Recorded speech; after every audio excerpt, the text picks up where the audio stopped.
Black Peter का कत्ल, Sherlock Holmes की अनसुलझी गुत्थी। लंदन के ऊपर घने बादल छाए हुए थे और सर्द हवाओं के साथ बारिश की बूंदें सड़कों पर गिर रही थीं। शेरलॉक होम्स अपनी पाइप के साथ आराम से बैठा था जब अचानक दरवाजे पर जोर की दस्तक हुई। वॉटसन ने दरवाजा खोला तो सामने एक पुलिस अधिकारी खड़ा था।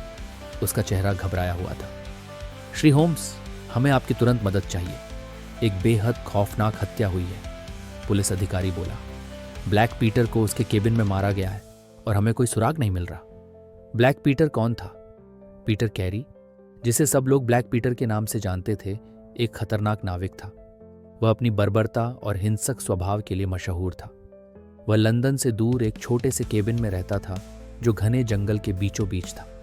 उसका जीवन रहस्यमयी था और वह हमेशा अकेला ही रहता था। होम्स और वॉटसन तुरंत उस केबिन की ओर रवाना हुए। केबिन का दृश्य भयावह था।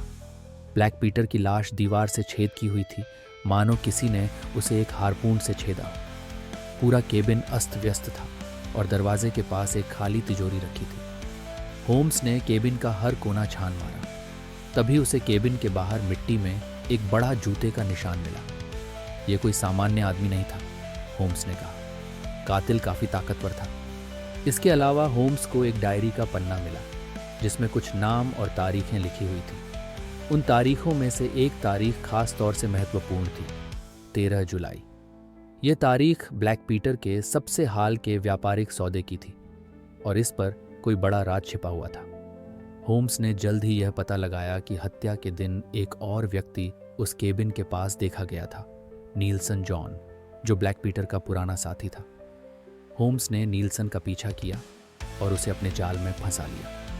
जब नीलसन से पूछताछ की गई तो उसने बताया कि वह पीटर के पास पुरानी दुश्मनी की वजह से आया था, परंतु वह कबूल करता है कि जिस समय हत्या हुई वह केबिन में था ही नहीं। उसकी बातों में झूठ और सच का मिला जुला भाव था, जिससे होम्स को और शक हुआ।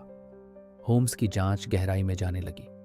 उसे पता चला कि ब्लैक पीटर की मौत का संबंध सिर्फ उसकी हिंसक प्रवृत्ति से नहीं था, बल्कि समुद्र में हुए एक पुराने जुर्म से था। कई साल पहले ब्लैक पीटर और उसके कुछ साथियों ने समुद्र में एक खजाने से भरा जहाज लूटा था। उन साथियों में से कोई अब भी जिंदा था और वह खजाना वापस पाने के लिए पीटर के पास आया था।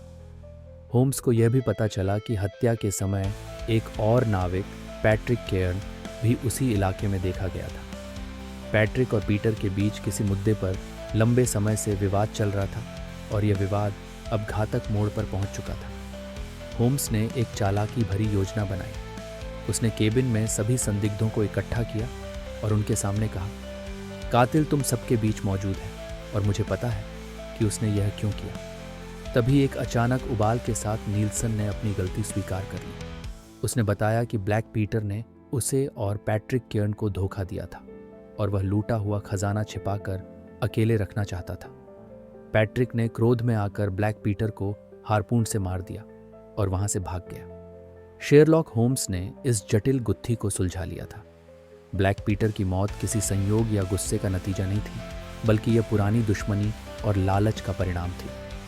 वॉटसन ने एक गहरी सांस ली और कहा, होम्स, तुम्हारी बेमिसाल दिमागी ताकत हर बार मुझे हैरान कर देती है। होम्स ने मुस्कुराते हुए कहा, वॉटसन, हर रहस्य का एक हल होता है, बस हमें सही नज़र से देखना होता है।